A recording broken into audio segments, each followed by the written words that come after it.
ওই যে ছেলে ছিঁড়া প্যান্ট পরে আসছে কার অনুসরণ? এই যে এখানে ছেলে এখান দিয়ে চুল এমনি এমনি কাটছে কার অনুসরণ? এই যে ছেলে 7 number 8 number 10 number 11 number jersey ছাড়া পরবে না কার অনুসরণ? এই যে 10-12টা মানুষ একটা কিছু একটা নিয়ে ঘুরলো, কিছু একটা করলো, 11 কোটি 12 কোটি মানুষ টিভিতে মাঠে ঘাটে বসে বসে দেখে কার অনুসরণ? এই যে ক্যামেরাম্যান সারাদিন ওয়াজ রেকর্ড করে, আল্লাহর 30 দিন ওয়াজ রেকর্ড করে, কোথাও না কোথাও টাকুর নিচে প্যান্ট পরে দাড়ি কটে, কি জন্য ওয়াজ রেকর্ড করে বলেন তো একটু? আস্তাগফিরুল্লাহ, আপনি কি আল্লাহ, আপনি কি অন্তত জানেন? থাক বললাম না ভাই, ওরাই জানে কি জন্য করে। কারণ ওরা যা ওয়াজ শোনে পরে বলবে যে আপনি কিভাবে জানেন আমি মুনাফিক? আপনি নিজেই মুনাফিক আমাকে মুনাফিক বলার কারণে। কারণ ও বলবে দরকার কিন্তু কিছু বলবে, ভাই ডোন্ট টেক এনি রিস্ক, ওকে? আর আসলে কাউকে তো মানে ছেলেগুলোর সামনে আছে, ওদের কীভাবে তো লজ্জা দেওয়া উচিত না। মানে তোমার কি উচিত হয়েছে এখন আমার সাথে কানেক্ট হওয়া? বলো, আমি তো মাহফিল করতেছি ওদের সাথে, তোমার সাথে আমি ম্যান টু ম্যান কানেক্ট হলে আমার বিষয়ের কী হবে বলো? তোমার তো উচিত হয় না ভাইয়ের সাথে এখন কানেক্ট হওয়া ম্যান টু ম্যান। তুমি মাহফিল শেষে বলো কোনো অপরাধ থাকলে, এটা ঠিক না, বক্তব্য বিগড়াই যায়। এই যে ছেলেগুলো লাইভ করে, রেকর্ড করে, এডিট করে, থাম্বনেইল দেয়, এরপর এটা ছাড়ে, এই দেখুন জামশেদ মজুমদার কাঁদিয়ে দিলেন সবাইকে, হুদা এরকম চোখের পানিটা এরকম লাগাই দেয় ছবির মধ্যে। আমি এরপরে ওয়েট এরপর আমি নিজের ওয়াজে নিজে ক্লিক করে দিয়েছি, আমি তো কান্দি নেই, কেউ কান্দে নাই। এরপরে লিখলো যে এরকম বক্তব্য জীবনও শোনেন নাই, আমি ক্লিক করলাম, আমি কইটা তো আমি কইছি ঠিক আছে, আমি জীবনে বহুতবার শুনছি এই বিষয়ে আলোচনা, কে কইছি শুনিনি এরকম বক্তব্য? যদি খালি আমি এখানে বলি যে আমি এই সিজনের জন্য এটা শেষ ওয়াজ, হয়তো এটা টাইটেল দেবে কি জামশেদ মজুমদার তার শেষ মুহূর্তে কি বললেন, মনে হয় আমি মারা গেছি। এরপরে to just have a click, okay, একটা ক্লিক পাওয়ার জন্য, নাথিং এলস, কিচ্ছু না। সো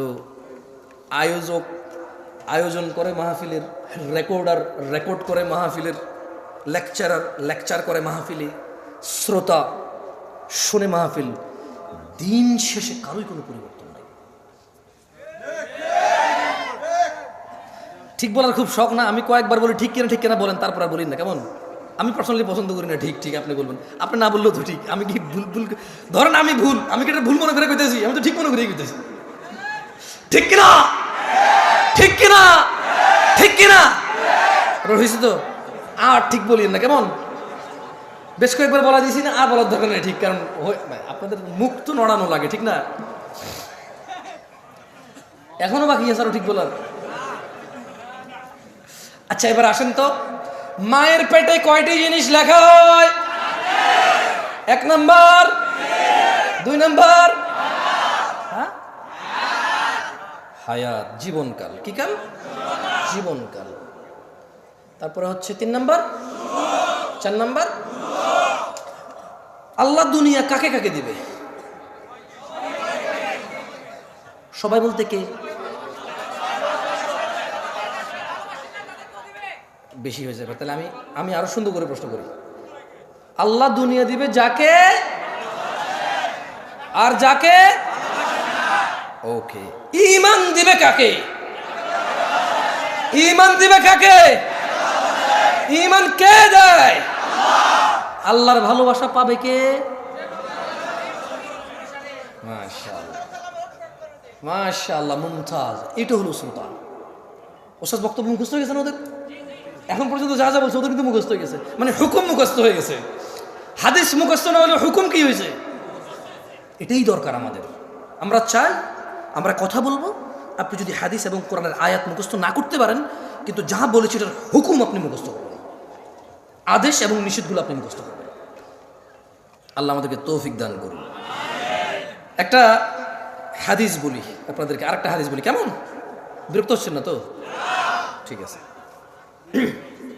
আপনাদেরকে বসতে বলবো না। কেন বলবো না? অসুবিধা দাঁড়ায় থাকেন, হয়তো বসতে বসতে আপনার পা ব্যথা হয়ে গেছে, আমার এরকম হয়।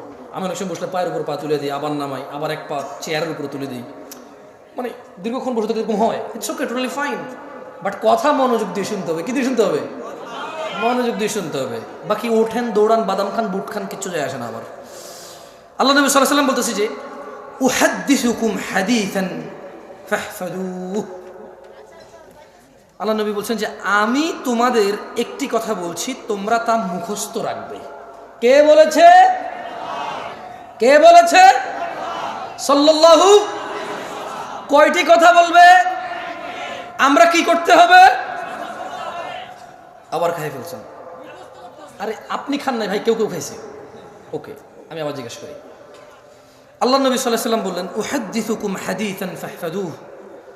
আমি তোমাদের একটি কথা বলছি, তোমরা তা মুখস্থ রাখবে। তাহলে একটি কথা কে বলছে? আল্লাহ নবী সাল্লাল্লাহু আলাইহি ওয়াসাল্লাম। কয়টি কথা বলছে? কি করতে বলছে এটা? কি করতে বলছে এটা?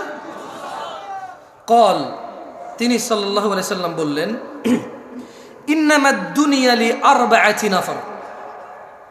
ও আমার উম্মতরা, আচ্ছা এইভাবে উনি বলেনি, এটা আমি বলতেছি আপনাদেরকে। ওকে, তিনি এভাবে সাল্লাল্লাহু আলাইহি ওয়াসাল্লাম বলেনি, উনি তো সাহাবাদের বলছেন। কাকে বলছেন? উনি কাকে বলছেন? সাহাবাদের। কিন্তু আমরা ওনার কি? উম্মত। আমরা কি? আমরা ওনার সাহাবা না, আমরা কি? উম্মত।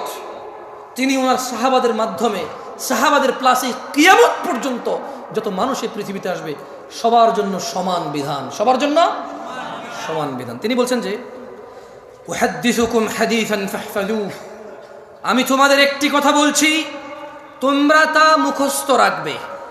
কল, তিনি সাল্লাল্লাহু আলাইহি সাল্লাম বললেন, ইন্নামাদ দুনিয়া লি আরবাআতি নাফার। নিশ্চয় দুনিয়া চার প্রকার মানুষের জন্য। নিশ্চয় এই পৃথিবী চার প্রকার মানুষের জন্য। নিশ্চয় এই পৃথিবী কয় প্রকার মানুষের জন্য? নিশ্চয় এই পৃথিবী চার প্রকার মানুষের জন্য। আবিদিন রাযাকাহুল্লাহু মালান ওয়া ইলমা। আল্লাহ তাআলা যে বান্দাকে ধন সম্পদ ও ইলম দান করেছেন এ হলো এক প্রকার। এই পৃথিবী কয় প্রকার মানুষের জন্য? একজন বান্দা যাকে আল্লাহ ধন সম্পদ ও জ্ঞান দান করেছে, এটা কয় প্রকার? একজন বান্দাকে আল্লাহ কি দিয়েছে? ধন সম্পদ এবং ইলম। একজন বান্দাকে আল্লাহ কি দিয়েছে?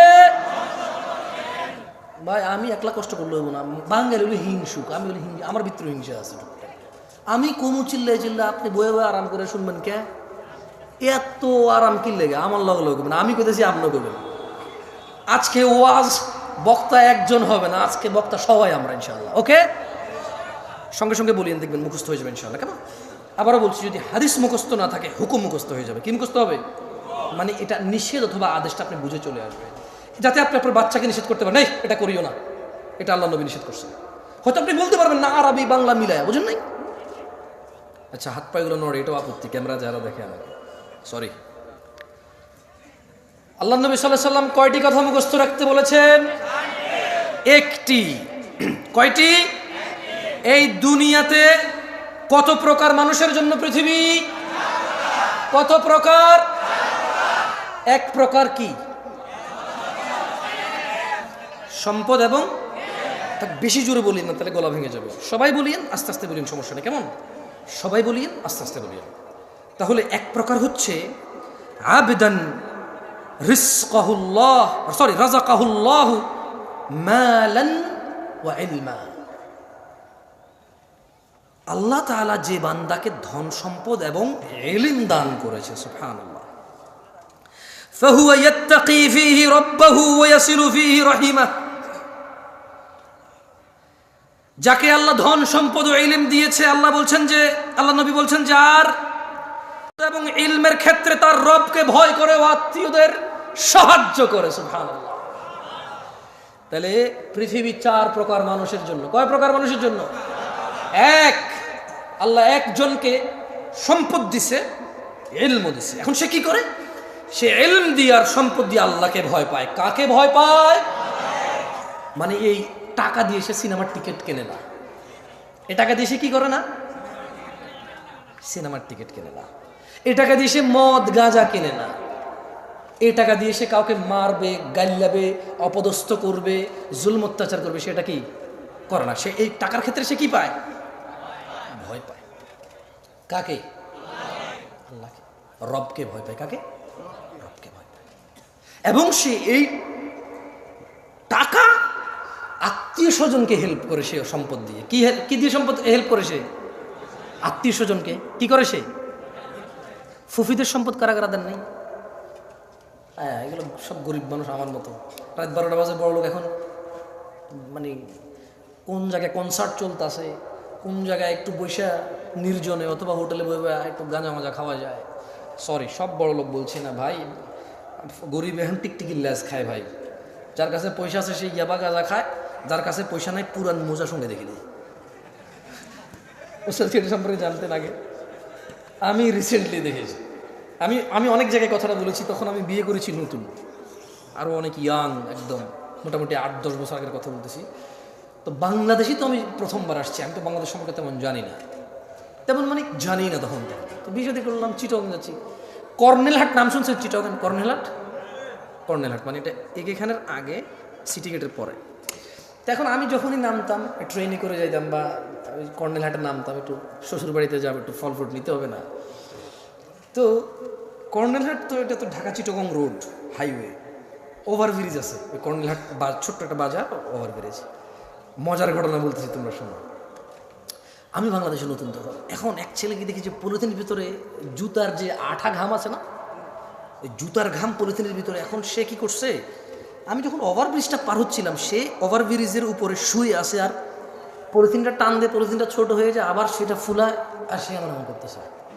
আচ্ছা, মজার কথা বলি, ছেলেটা এত বড়, আমার মনে হয় তার বয়স 10 থেকে 15 বছরের ভিতরে হবে, যদি সে গ্রোথ ভালো না হয়।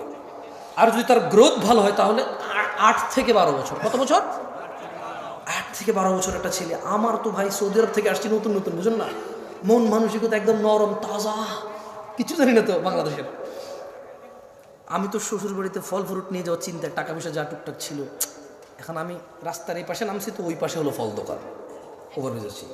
আমি এর সাথে বসছি, বসার পরে আমি ওরা জাগাচ্ছি, এই ছোট ভাই ওঠো ওঠো ভাই।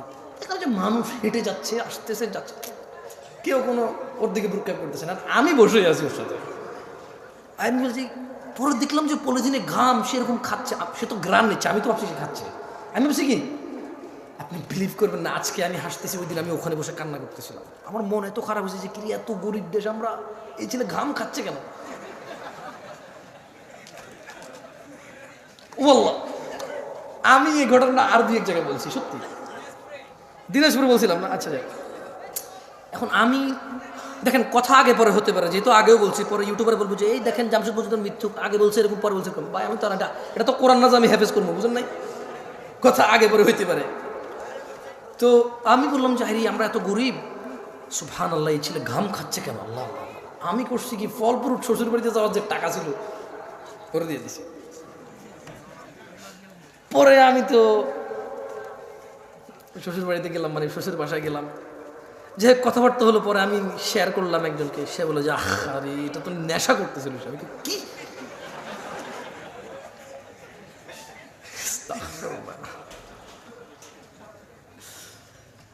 অপরাধ করতে টাকা লাগে না। অপরাধ করতে কি লাগে না? টাকা লাগে না। মানুষ অপরাধ করেই তো টাকার জন্য। যদি অপরাধ করতে টাকা লাগতো তাহলে টাকা থাকার পরে অপরাধ করতে পারতো, কিন্তু সে অপরাধ করেই তো টাকার জন্য।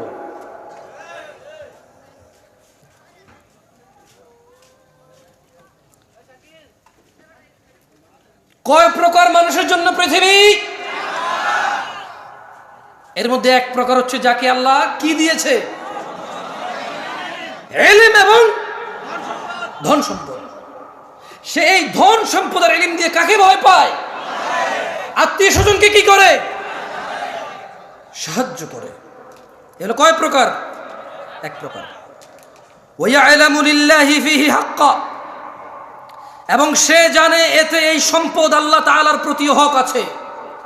ফাহাদা বিআফদালিল মানাজিল, ও পূর্বাচলের মানুষ, ও 40 বছর আগের ফকির মিসকিন, যখন এই পূর্বাচলের সম্পদের কাঠা 2 লাখ টাকাও ছিল না, যেই কাঠা এখন 3 কোটি 4 কোটি টাকায় বেচো আর বড় লোকই দেখাও।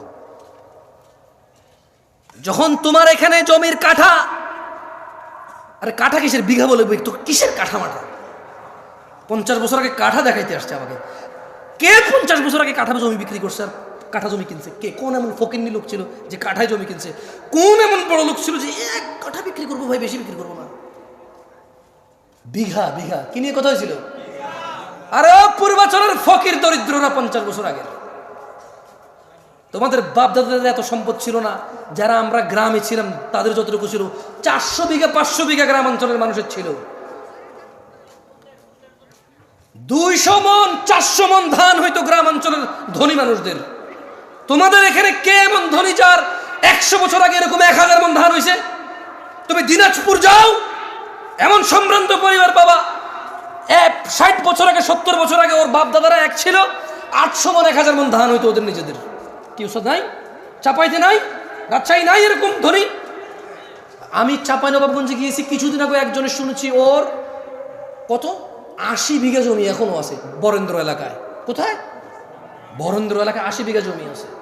এই জমির দাম যদি 4 কোটি টাকা না হইতো, যদি এটা ধান আর গমের জন্য হইতো, একবার ভাবো কতটুকু ছিল তোমার। এই 1 কাঠা 2 কাঠা 5 কাঠা জমিতে কতটুক ধান আর গম পাইতা? এর রিজিক কে দিয়েছে? জেনে রাখো, তিনি সাল্লাল্লাহু আলাইহি সাল্লাম বলছেন, আল্লাহ একজনকে সম্পদ দেয় এবং ইলম দেয়। সে সম্পদ দিয়ে আল্লাহকে রিজিক দিয়ে এবং ইলম দিয়ে সে আল্লাহকে ভয় করে, আত্মীয়তার সে কি করে? সাহায্য করে। এবং সে এটাও জানে তার এই সম্পদে আল্লাহর হক আছে। কার? আল্লাহর হক আছে। এবং নবী সাল্লাল্লাহু আলাইহি সাল্লাম বললেন, ফাহাদা বিআফদালিল মানাজিল, এই পৃথিবীতে যত সম্পদশালী আছে, এই পৃথিবীতে যত জ্ঞানী গুণী আছে, সবচাইতে উন্নত উচ্চ মর্যাদা আল্লাহর কাছে যে সম্পদশালী এবং জ্ঞানী মানুষ আল্লাহকে ভয় করে, আত্মীয়তার সাহায্য করে এবং যে জানে এবং মানে যে আমার সম্পদে কার হক আছে? আল্লাহর। আল্লাহ নবী সাল্লাল্লাহু আলাইহি সাল্লাম বললেন, এই ব্যক্তি হচ্ছে সর্বোচ্চ মর্যাদাপূর্ণ। তাহলে এখন প্রশ্ন প্রশ্ন প্রশ্ন আলেমদের কি হবে? জামশেদ ভাই, আলেমরা যারা বক্তব্য দেয়, মাহফিল করে, আচ্ছা এখন তো অনেকে বক্তা, যেমন আমি কোনো আলেম না, আমি হচ্ছে বক্তা। আমি কি বক্তা? এটা হচ্ছে বাস্তব, মানে এটা হচ্ছে সমাজের রাশ রিয়েলিটি। কেউ মেনে নিতে চাচ্ছে না আমাকে এজ এ বক্তা হিসেবে। শেখ, উস্তাজ, যারা হুজুর মানে শেখ বোঝে তারা হুজুর। লা হাওলা ওয়ালা কুওয়াতা ইল্লা বিল্লাহ। ইখওয়ান, কি হয়েছে আপনাদের? ধ্বংস হয়ে যাবেন, ধ্বংস হয়ে যাবেন। আমি জামশেদ মজুমদার, আপনার কোনো প্রবলেম হলে ফতোয়া দেওয়ার ক্ষমতা জ্ঞান রাখি না, আসলে রাখি না। সূক্ষ্ম কোনো জ্ঞান নেই আমার কাছে এটাতে। আমি আল্লাহর কাছে দোয়া করি আল্লাহ আমাকে ওই জ্ঞান দান করুক এবং চেষ্টার তৌফিক দান করুন, সর্বোচ্চ সহজ করে দিন আল্লাহ তাআলা আমার জন্য। আমি এটা আল্লাহর কাছে চাই। তবে এখন পর্যন্ত আমি পারবো না আপনাকে কোনো ফতোয়া মাসলা মাসাইল দিয়ে সমাধান করতে। আলেম পারবে। কে পারবে? আল্লাহ আমাদেরকে বুঝার তৌফিক দান করুন। কয় প্রকার মানুষের জন্য পৃথিবী? এর মধ্যে এক প্রকারের কাছে আল্লাহ কি দেয়? সম্পদ এবং জ্ঞান দেয়। সেই সম্পদের জ্ঞান দিয়ে কি করে? এবং কারও কাছে বিশ্বাস করে? কার? এবং এই ব্যক্তিকে রাসূল সাল্লাল্লাহু আলাইহি ওয়াসাল্লাম কি বলেছে? আফদালিল মানাজিল, সর্বোচ্চ কি? এই ব্যক্তি হচ্ছে সর্বোচ্চ মর্যাদাবান, মানে এই ব্যক্তির স্থান হচ্ছে মর্যাদাবান স্থানে। কেমন? এবার আসেন দ্বিতীয়। না না, এবার আলেমদের আসতেছে ইনশাআল্লাহ। ভাই আমার, নিরাশ হয়েও না। তিনি সাল্লাল্লাহু আলাইহি ওয়াসাল্লাম 4 প্রকার বলেছে। কয় প্রকার? আমরা কয় প্রকার শেষ করেছি এখনো? 1 প্রকার। আমি ফজিলাতুল শেখ ডক্টর মুজাফফর বিন মোহসেন হাফিজাহুল্লাহকে অনুরোধ করবো, আপনি প্লিজ এদিকে আসেন, আমাকে বাঁচান। আচ্ছা, ওয়া আবদিন রাযাকাহুল্লাহু ইলমান ওয়া লাম ইয়ারযুকহু মালা, আরেকজন বান্দা যাকে আল্লাহ তাআলা ইলম দিয়েছে কিন্তু সম্পদ দেয়নি। তাহলে এক প্রকারকে আল্লাহ সম্পদ দিছে, ইলম দিছে, আরেক প্রকারকে কি দিছে? কি দিছে? কি দেয় নাই? কি দিছে? কি দেয় নাই? কি দিছে? কি দেয় নাই? আমরা বেশিরভাগ আলেমকে এটা পাই নাকি পাই না? সুবহানাল্লাহ। দেখেন আল্লাহ নবী সাল্লাল্লাহু আলাইহি ওয়াসাল্লাম ওনাদের ব্যাপারে কি বলতেছেন দেখেন। সুবহানাল্লাহ, আপনি অবাক হয়ে যাবেন। অবাক। আপনি যদি মাদ্রাসার ছাত্র হন, আপনি যদি দ্বীন শিখেন, আপনি যদি ইসলামকে বোঝার চেষ্টা করেন, আপনি জাস্ট এমেজড হয়ে যাবেন যেখানে কি বলতেছে তিনি বলেছেন। তিনি বললেন যে ফাহুয়া সাদিকুন নিয়াহ, আরেক ব্যক্তিকে আল্লাহ ইলম দিয়েছে, সম্পদ দেয়নি, কিন্তু ওই ব্যক্তি সৎ নিয়তের অধিকারী। ইয়াকুলু লাউ আন্না লি মালান লাআমিলতু বিআমালি ফুলান, আল্লাহ আরেক ব্যক্তিকে ইলম দিয়েছে, সম্পদ দেয়নি, ওই ব্যক্তির নিয়ত হচ্ছে সৎ, আর ওই ব্যক্তি বলে যদি আমার সম্পদ থাকতো অমুক অমুক অমুক অমুক ব্যক্তির মতো ভালো কাজগুলো করতাম, মসজিদ বানাতাম, মাদ্রাসা বানাতাম, ইয়েতিমখানা বানাতাম, ব্রিজ কালভার্ট বানাতাম, দরিদ্রদের সাহায্য করতাম, মন খুলে দান করতাম, দারিদ্রতা মোচনে অংশগ্রহণ করতাম। এটা হচ্ছে তার সৎ নিয়ত। এটা তার কি নিয়ত? এটা হচ্ছে তার কি নিয়ত? সৎ নিয়ত। মনোযোগ দিয়ে কথা বোঝার চেষ্টা করেন। এক ব্যক্তি সম্পদ আছে, রিজিক আছে, সম্পদ আর রিজিক দিয়ে আল্লাহকে ভয় করে, আত্মীয়তার সাহায্য করে, এবং সে বিলিভ করে, সে জানে যে এতে আল্লাহর হক আছে, তা মানে সে, এ হচ্ছে এর মর্যাদা হচ্ছে সর্বোচ্চ।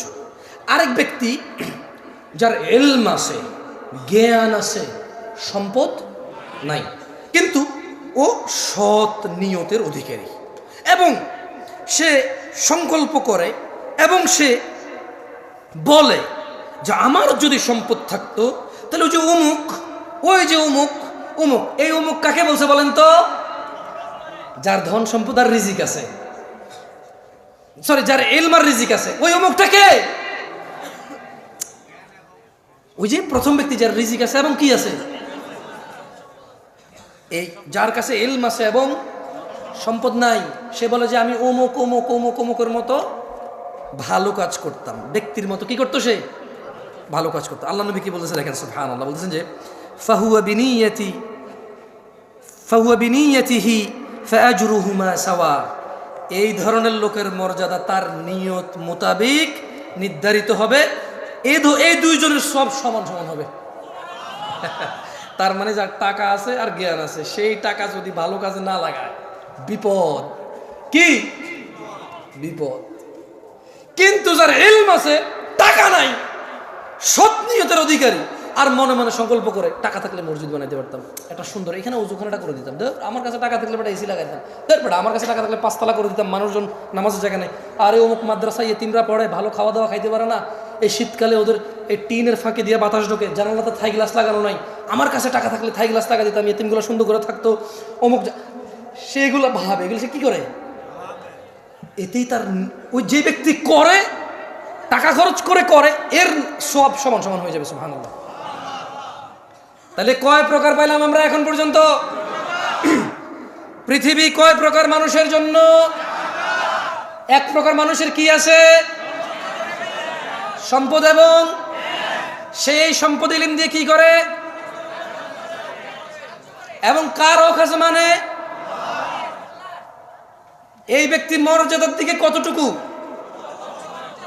মর্যাদা দিকে কতটুকু, আরেক ব্যক্তির কি আছে, শুধু কি নাই, তার সৎ নিয়ত থাকার কারণে তার সব কার মতো হবে। এখনো কি দরিদ্রতার কারণে আফসোস হয়? জেবে টাকা নাই আফসোস হয়? আর একটা সৎ নিয়তের দরকার, আর ইলম অর্জন করার দরকার। কি অর্জন করার দরকার? ইলম অর্জন করার দরকার। এবার আসেন, এবার তিনি সাল্লাল্লাহু আলাইহি ওয়াসাল্লাম বললেন, ওয়া আবদিন রাযাকাহুল্লাহু মালান ওয়া ইলমা ওয়া লাম ইয়ারযুকহু ইলমা, যেটা বলছি আপনাকে। অতএব সে ব্যক্তি এই বিষয়ে তার রবকেও ভয় করে না, মানে এখানে আমি বলি আপনাকে, মূলত 4 প্রকার বলছে না, এক প্রকার কাছে ইলম আছে, সম্পদ আছে, ভালো করে, আরেক প্রকার কাছে ইলম আছে, সম্পদ নাই, দুইজন সমান। আরেক প্রকারের কাছে কি আছে? ইলম নাই, সম্পদ নাই, কি নাই, কি নাই? আচ্ছা, এরকম আছে কিনা বলেন তো? রিক্সা ড্রাইভার, ভ্যান ড্রাইভার, রিক্সা ড্রাইভার, ভ্যান ড্রাইভার, তারপর যে মাটি কাজ করে যারা ফসলের জমি, আছে কিনা? আসলে আমাকে শেখ সাইফুদ্দিন বেলাল মাদানী হাফেজাহুল্লাহ অনেক আগে 2000 12-13 সালের কথা বলছি আপনাকে। উনি আমাকে বলেছে, জামশেদ তুমি মানুষকে কয় প্রকার পাবা জানো? আমি বললাম কয় প্রকার? বলেছে, দেখো উস্তাজ, আমাকে আদর করে উস্তাজ বলে, উনি তো অনেক বড় শেখ, অনেক ছোট ছিলাম, আমি খুব আদর করতাম, আমাকে এখনও আদর করে আলহামদুলিল্লাহ। তো বলেছে, দেখো একজন লোককে আল্লাহ দুনিয়াও দিছে আখিরাতও দিছে। কি দিছে? দুনিয়াও দিছে আখিরাতও দিছে। মানে তার দুনিয়াতে জনসম্পদ আছে এবং তার কৃতকর্ম তাকে জান্নাতে নিয়ে যাবে। কোথায় নিয়ে যাবে? আরেকজন দুনিয়া নাই কিন্তু আখিরাত আছে, কিন্তু কি আছে? কি নাই কিন্তু কি আছে? মানে দুনিয়াতে কষ্ট দুঃখ দুর্দশা আছে কিন্তু আখিরাতে জান্নাত আছে। কি আছে? বলে যে আরেক প্রকার দেখো, দুনিয়া আছে আখিরাত নাই, মানে এর ধন সম্পদ টাকা পয়সা মানে সম্ভ্রান্ত ক্ষমতা সব আছে প্রাচুর্য, কিন্তু কি নাই? জান্নাত নাই। কি নাই? বলে যে আরেক প্রকার দেখো, দুনিয়াও নাই আখিরাতও নাই। আমি একবার আমার এক ফ্রেন্ডকে এয়ারপোর্টে রিসিভ করতে আসতেছিলাম 2014 সালের কথা 15 সালের কথা বলতেছি আপনাকে। তো আমি তখন ঢাকায় থাকি না, ঢাকা আমি চিনি না। তো আমি যখন আমাদের কুমিল্লার দিক থেকে ওদিক থেকে আসলাম, এই স্টাফ কোয়ার্টার যে রোড, আমি কোনোগুলোর নাম জানি না তখন, কেমন রমাদানের সময় ছিল, 2015 সালের কথা বলছি। তো আমি আমার ফ্রেন্ডকে নেওয়ার জন্য ওদিক থেকে গাড়ি নিয়ে আসছিলাম, এয়ারপোর্টে যাব। তো আমি কিছু চিনি না, দেখলাম যে রমাদানের সময় তাল কাটতেছে, তাল, মানে তখন জুমার দিন। কিসের দিন? মানে জুমার দিন, জুমার রোজা ছিল এটা। তাল কাটতেছে, আরে আমাদের এলাকার দিকে ওই যে কালো পর্দা মর্দা দিয়ে খায় কেউ কেউ, বুঝছেন, উপজেলা শহরও কেউ কেউ কালো পর্দা লাগায় লিখে রাখে অমুসলিমদের জন্য খাওয়ার ব্যবস্থা আছে, বুঝছেন, এরকম লেখে। মানে মুসলমান মুসলমান কে কারা কি আর দেখে বুঝে যে কে মুসলমান কে মুসলমান, খাচ্ছে। আচ্ছা, এটা বুঝলাম। এখন তাল কাটতেছে আর খাচ্ছে, ভাই বিশ্বাস করেন, মানুষ লোকাল বাস এসে দাঁড়াচ্ছে, মানুষের দাঁড়াচ্ছে, আর ও তো কাটতেছে খাচ্ছে। গাড়ি জ্যামে পড়ছে, আমি জানালা দিয়ে তাকায় হতভম্ব হয়ে গেলাম। যে তো আমি ড্রাইভারকে বললাম, ওর নাম ছিল রিপন। ওর নাম ছিল কি? আমি বলছি, কী ব্যাপার রিপন? রোজা না, আমরা তো রোজার মাস এটা, মানে এগুলো তো আমি প্রথম দেখতেছি। আমি কি দেখতেছিলাম প্রথম? মনে হচ্ছে কী ব্যাপার, এভাবে দিনে দুপুরে এভাবে তাল কাটতেছে আর খাচ্ছে সবাই, ঘটনা কি? তো মুচকি এসে বলে যে এ লেবার শ্রেণীর তো কষ্ট করে রোজা রাখতে পারে না হয়তো। বললাম, কীরকম লেবার শ্রেণী, কী এমন কষ্ট করে রোজা রাখতে পারে না? বলে যে ভ্যান টানে, ওই কষ্ট কসরত করে। আমি বললাম, আরে এই দেশের মানুষ গাছ লাগায় কেন? মেয়ে বিয়ে দেওয়ার জন্য। লাগাইছে কিনা? লাগান নাই? মাইয়া বাঁচবে নাকি বাঁচবে না, আপনি বাঁচবেন নাকি বাঁচবে না, এ গাছ তুফানে ভাঙবে নাকি তুফানে ঠিক রাখবে, এগুলো সব কিছু জানা না জানার পরেও তো কি লাগাইছেন? গাছ লাগাইছেন। কি জন্য? মাইয়া বড় হলে কি দিতে হবে? কারণ যৌতুক দিতে হবে। কি দিতে হবে? মূলত যারা যারা মেয়ে বিয়ের জন্য গাছ লাগাইছে সব যৌতুকের মাইন্ডে লাগাইছে। কারণ মেয়ের বিয়েতে কোনো খরচ নাই ইসলামে, ও খরচ করতে হবে, খরচ করতে গিয়ে আনবে, গাছ লাগাইতে হবে। তো গাছ লাগাইলে খরচ আসবে, টাকা আসবে। আমি রিপনকে বললাম, রিপন, এদেশের মানুষ গাছ লাগায়, কোথায় মেয়ে বড় হবে, ছোট হবে, বিয়ে হবে, কোথায় কি হবে? বিয়ে করার জন্য, মেয়ে বিয়ে দেওয়ার জন্য গাছ লাগায়, ডিপিএস করে, টাকা জমায়, সমিতি করে। এই ভ্যান ড্রাইভার, এই রিক্সার ড্রাইভার, এই মাটি কাটা লোকটা কি জানতো না যে 11 মাস পরে রমাদান আসবে? বলো যে অবশ্যই জানো। আমি বললাম, তুমি জেনে রাখো, ওর যদি রবের জন্য ভালোবাসা থাকতো, এই হৃদয়ের ভিতরে যদি ভালোবাসা থাকতো, ওর যদি ইচ্ছা থাকতো জান্নাতের, ও যদি টার্গেট হতো জান্নাতের, আমি বলছি না যে এটা সহজ করা, আমি বলছি না এটা সহজ করা, আমি বলছি না এটা খুব সহজ, আমি জানি এটা অনেক কঠিন, অনেক অনেক অনেক কঠিন, কিন্তু ও কিন্তু ওই 11 মাসের টাকা জমাইতে পারতো যে আমি রমজান আসলে পরিশ্রম কম করব, আমি রোজা আসলে মাগরিবের পরে কাজ করব, আমি রোজা আসলে ইশার পরে কাজ করব, আমি রোজা আসলে সাহুরের আগ মানে ভোর রাতের খাওয়ার আগ পর্যন্ত আমি কাজ করব, আমি রোজা আসলে কাজে যাব না, অথবা করলেও আমি হালকা কাজ করব, কমায় করব, যতটুকু আমার শরীরের ক্ষমতা আছে সহ্য করার, আমি এর বেশি করব না। ওর যদি রোজা রাখার নিয়ত থাকতো, এরপরে ও যখন আমার বলছে যে কষ্টের কাজ করতো, আমি বললাম যে জুমার নামাজ, এই যে দেখো, মানে আমি তো মুসাফির, আমি কি মুসাফির, আচ্ছা, আবার ঢাকার নামাজের সময় আরেক জায়গায় নামাজের সময় সমান না, বুঝছেন, আগে পরে 20-30 মিনিটও আগে পরে হয়। তো এই যে বনশ্রী যে কেন্দ্রীয় মসজিদ আছে, ওটার সামনে এসে আরেকজন পাইলাম, তোর বললাম, আমরা তো জুমার নামাজ পড়ে ফেলছিলাম, বললাম যে দেখো এখানে এখনো জুমার নামাজ চলতেছে না, মানুষজন রাস্তা পর্যন্ত নামাজ পড়তেছে, লোকাল বাসের ভিতরে মানুষ ভর্তি, ড্রাইভার ভর্তিও কিন্তু নামাজ পড়তেছে না, তাহলে বলো এটা কি কষ্ট কাজ? আমি মনে উদাহরণটা বুঝাতে পারিনি পারছি? মানে ওকে বললাম তাল খাচ্ছে কেন এরা রোজার দিনে, বলছে যে কষ্টের কাজ করে। এর কিছুক্ষণ আসার পরে যে স্টাফ কোয়ার্টার পার হয়ে যখন এই বনশ্রী পর্যন্ত আসলাম, দেখলাম যে এখানে এখনো নামাজ শেষ হয়নি, ওদিকে কোথাও কোথাও নামাজ শেষ, আমরা নামাজ পড়ে গেছিলাম। তো দেখলাম যে স্টাফ কোয়ার্টার, ওই যে বনশ্রীর মসজিদটা পুরো একদম রাস্তা পর্যন্ত ভরাট হয়ে গেছে, এখন বাস আসছে না, তো রাস্তার মধ্যে মুসল্লি নামাজ পড়তেছে, ওকে যেতে পারতেছে। তো আমরাও জামে আটকাইছি গাড়ি, বললাম যে তাহলে রিপন বলো তো, তাল খাচ্ছিল, রোজা রাখতে পারতেছিল না কারণ কষ্টের কাজ করেও। এখন ওই যে লোকাল বাসের ড্রাইভারও কিন্তু অমুসলিম না, ওই যে লোকাল বাসের ভিতরে বাস ভর্তি কি যাত্রী, ওরাও কিন্তু অমুসলিম না, তাহলে ওরা কেন নামাজ পড়তেছে না বলতে পারো? মাত্র 2 রাকাত, তো মাত্র কয় রাকাত? মাত্র কয় রাকাত? তাহলে শেখ সাইফুদ্দিন বেলাল মাদানী হাফিজুল্লাহর ওই নসিহতটা মনে পড়ে গেল যে এক প্রকার আছে দুনিয়াও নাই আখিরাতও নাই।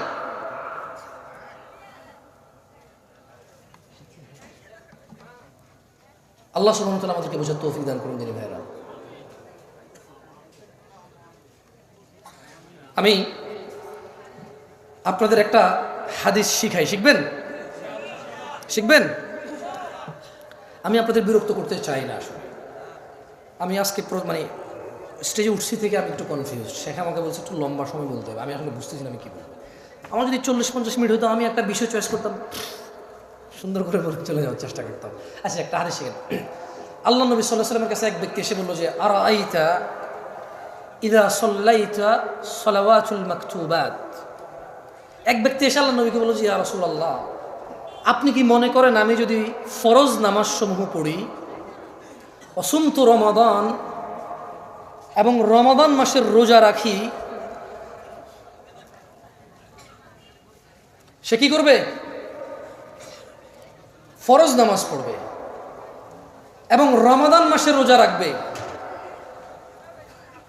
এবং সে যদি এটা বেশি কিছু না করে, সে বলে যে আদখুলুল জান্নাহ ইয়া রাসূলুল্লাহ, আমি কি জান্নাতে প্রবেশ করবো আল্লাহ রসুল? তিনি সাল্লাল্লাহু আলাইহি সাল্লাম বললেন যে নাম, হ্যাঁ তুমি জান্নাতে প্রবেশ করবা। সে কি করবে বলেন তো? বলতে পারেন সে কি করবে? বলতে পারেন সে কি করবে? নামাজ পড়বে আর কি করবে? রোজা রাখবে। আল্লাহ নবী বলছে সে জান্নাতে যাবে।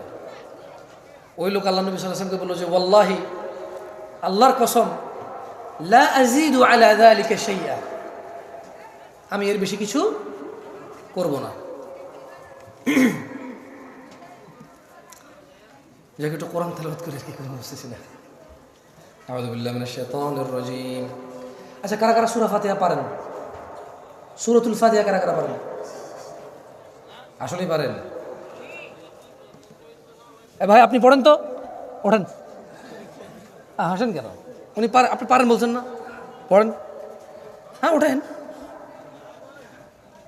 জোরে। আউযু বিল্লাহি মিনাশ শাইতানির রাজীম, বিসমিল্লাহির রহমানির রহিম, এরপর পড়েন। ওদিকে ফিরে পড়েন, আমি দেখবো, সমস্যা ওদের।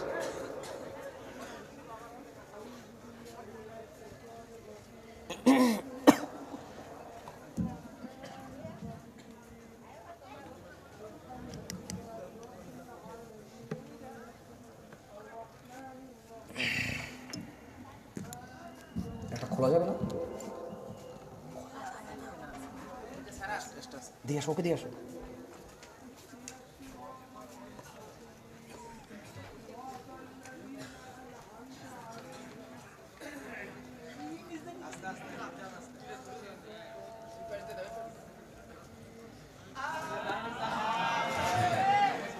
হয়েছে হয়েছে হয়েছে, বসেন, আমি শুনি নাই, আরেকজনে শুনবো।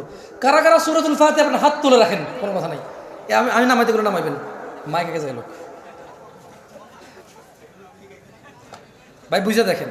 ওকে, এবার হাত নামান। আরেকটা কথা বলি, কারা কারা সহি শুদ্ধভাবে হুরুফ উচ্চারণ করে পড়তে পারেন? হাত তোলেন। এইবার প্রশ্ন ঠিক করছি, এইবার প্রশ্ন কি করছি? ঠিক করছি। কি বাকিরা কি সহি শুদ্ধভাবে পারেন না? দেন এই ভদ্রলোকরা দেন তো, সামনে লোকরা দেন। আপনি পড়া শুরু করেন, মাইক আসলে সমস্যা নেই।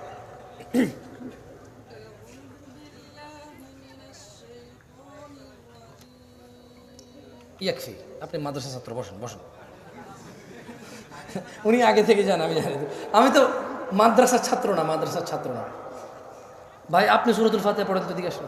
আপনি, হ্যাঁ আপনি পড়বেন না, লজ্জা পেলে তার দরকার নেই, পড়বেন না না ভাই। জামশেদ পর্যন্ত দাওয়াত দিয়ে না, কখন যে কোন বিপদ আয়োজন করবো এসে পড়ে। মনে কিছু করেন না, আমি দেখেছি বহু আয়োজক টাকনুর নিচে প্যান্ট। আমি এই দেশের মাটিতে দেখেছি বহু আয়োজক দাড়ি শেভ করা। আয়োজন মাহফিলের আয়োজন পুরো জাতির হিদায়াতের, শুধু নিজেকে বাদ দিয়ে। আবার ঠিক ঠিক করেন, ঠিক বলাইছি না আপনাকে একবার? আপনাকে ঠিক বলাইছি না? তা আবার ঠিক বলছেন কেন? আমি এই দেশে বহু, আচ্ছা বর্তমানে মসজিদের সভাপতির যে অবস্থা, ওয়াজের আয়োজকের সেই অবস্থা প্রায় জায়গায়।